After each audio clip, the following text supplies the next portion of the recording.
or greetings from the tiny house. I thought I would give a little tiny house update, which is probably the same as the last tiny house video, but I will give a new update and talk about the tiny house and maybe a little life update.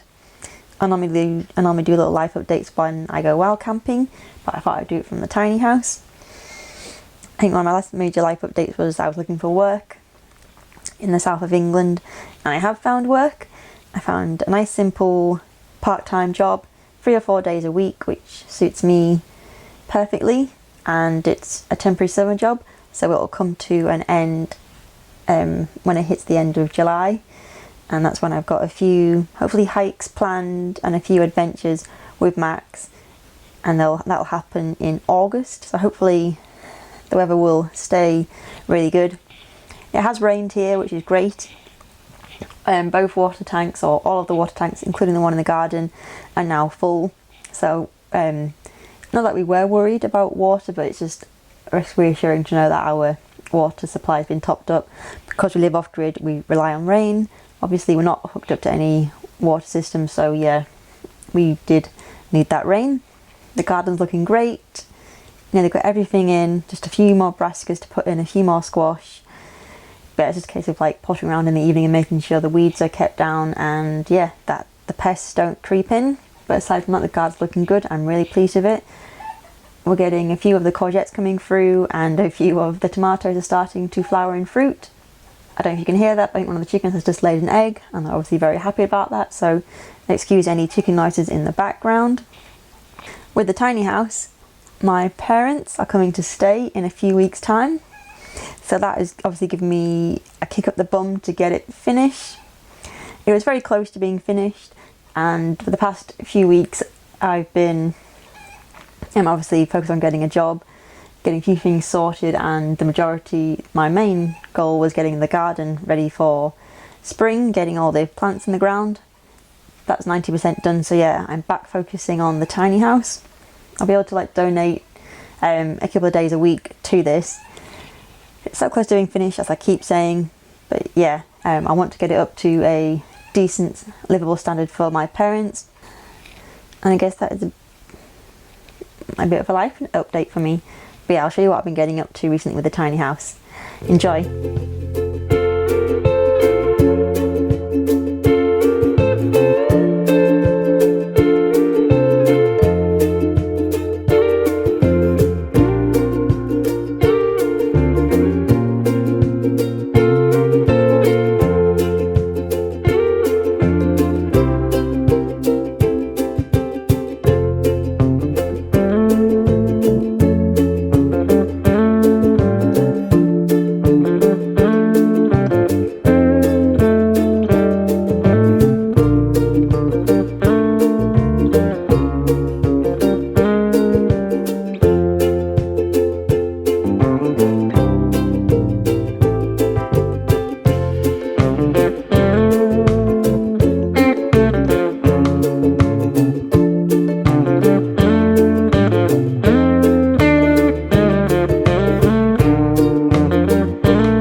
What?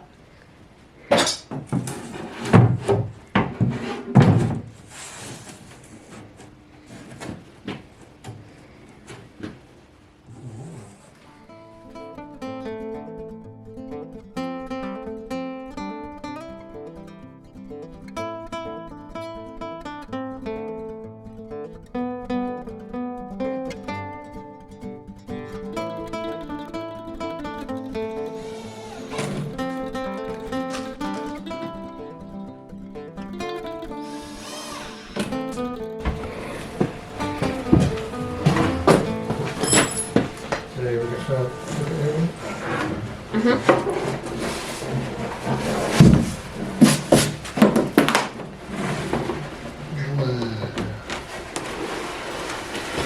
My me and David doesn't fit. It's too tall. Just saw a bit of cake.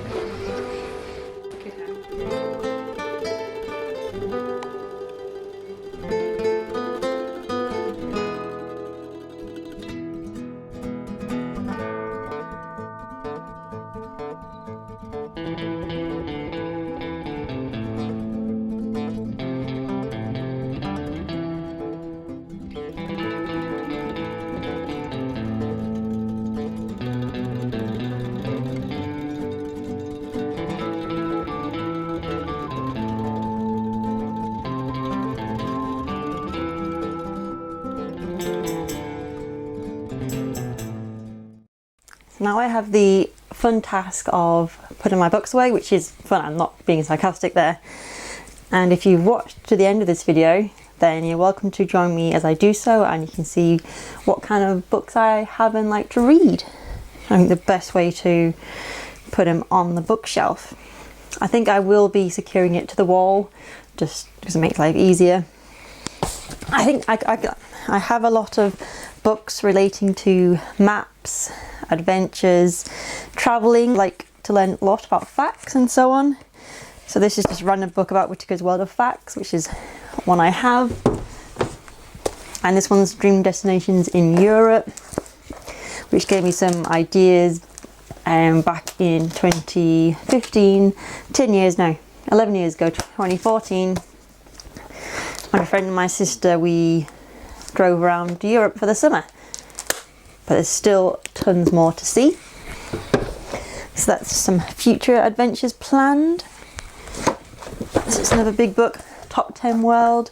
It's another book about interesting facts. Wonders of the World. It's kind of just lists 100 of the most interesting places. I've been to a handful of them, but there's still so much to see. Been to Marrakesh, that was really nice. Been to Meteora. I've been to Milford Sound in New Zealand. I've never been to South America yet, but it's on my list. And Northern Lights, which I would love to see at some point. I like reading Sherlock Holmes, so I have a lot of those. Put them there.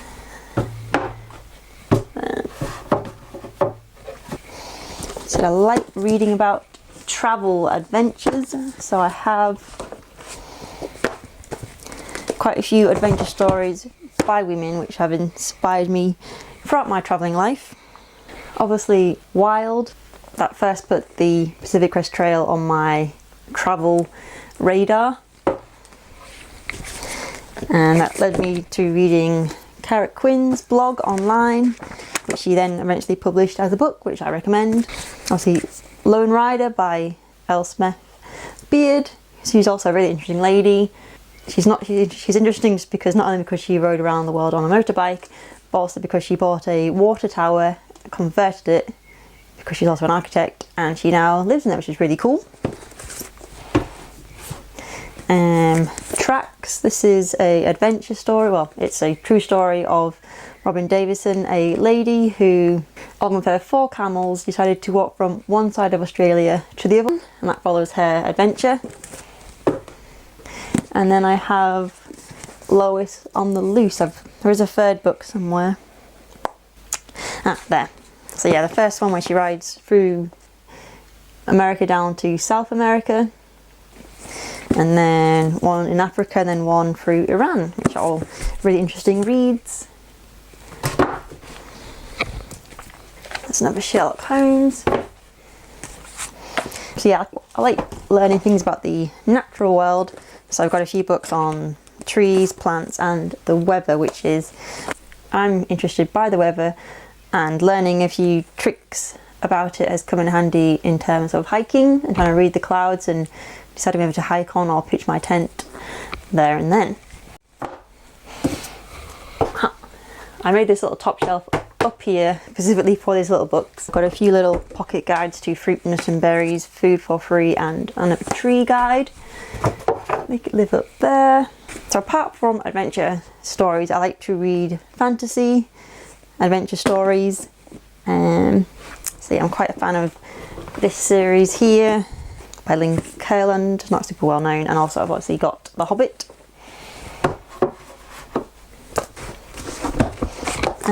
Tarzan, kind of interesting book. So I've got Tiny Houses. This is an interesting book about obviously different types of tiny houses, which is obviously up my street. This book was actually a Christmas gift from Bill, my boss's dad, who let me build a tiny house originally on his land, and then he bought me this book, which was very kind. And then I've also got this book, Cabin Pawn. But yeah, this also just has a lot of interesting pictures inside. Perfect bargain, £2 from a local charity shop. I have this book, Roam Alone, which was a collection of inspiring tales by reluctant solo travellers, and it's also fun just because one of the stories in it was one that I wrote about my Pacific Crest Trail adventure.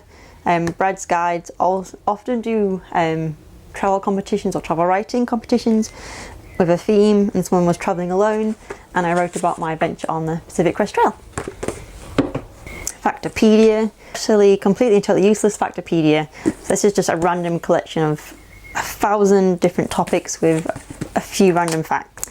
So a random fact, let's find one.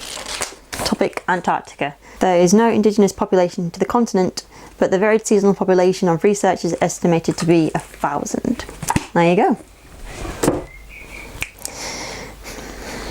Now quite a few of my books here relate to the kind of, it's not a genre, but the history, just kind of subject of urban exploration. And in a previous life, I spent a lot of my time being an urban explorer. It's kind of hard to explain, but in this book by Ninjalicious, which was his Urbex name, it kind of, there's a lot of overlapping to urban exploration, but it explained really well here. So it's basically the exploration of going in derelict structures, but then it kind of evolved from that to tunnels, underground areas, the Paris catacombs, and up above to roof-topping, gas holders, cranes, and then also everything else in between. And that's what I spent a lot of my previous life doing. Something else that urban explorers do is that we should probably make some people's toes curl, but we like to go underground and explore things underground there, such as I said, the Paris catacombs, utility tunnels, storm drains, sewers, kind of anything really. And once a year there's a thing called the International Drain Meet, where people interested in going underground meet in a city and have a big party. I've been to 3 of them, and this is a book that someone put together, the International Drainers Meet. Yeah, it's great fun what we get up to.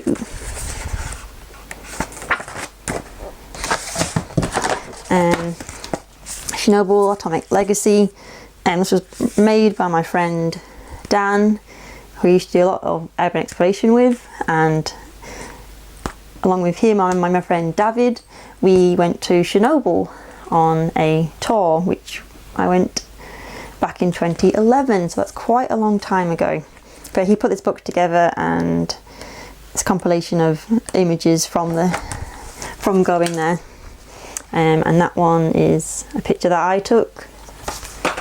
That's a room full of gas masks. So yeah, it was a very raw and humbling experience to go there. It was very eerie. But yeah, just the aftermath of that, which is quite intense really.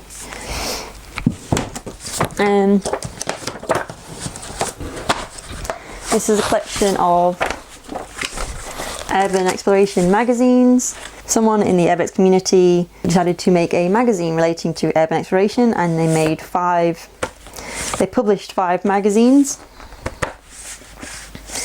I think I'm in a few of them. Yeah, that's just me up a rooftop. And this is a cute little book I saw that I have. It's about a girl who was born and raised in Africa. She grew up surrounded by wild animals, as you can see with her and the lion on the front, because both her parents were filmmakers and photographers. So yeah, I thought that it just kind of caught my eye, that book. The self-sufficiency manual. Obviously Max has way more detailed books than he has a whole library of self-sufficiency manuals, but this is my own one. And this is Escape from the Antarctic by Ernest Shackleton, which I read, which is super interesting.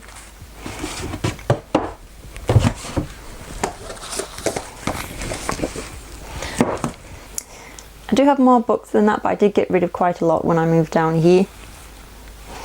And I only really keep books that I will read again. But since it has more space, maybe I should buy some more. So yeah, thank you for watching. I hope that kind of I hope you enjoyed the progress that the tiny house is making. As I always say, little piece by piece. I hope you enjoyed that kind of little behind the scenes, kind of personal take on the kind of books I read. So yeah, thank you for watching, and I'll see you in the next video. Take care, guys.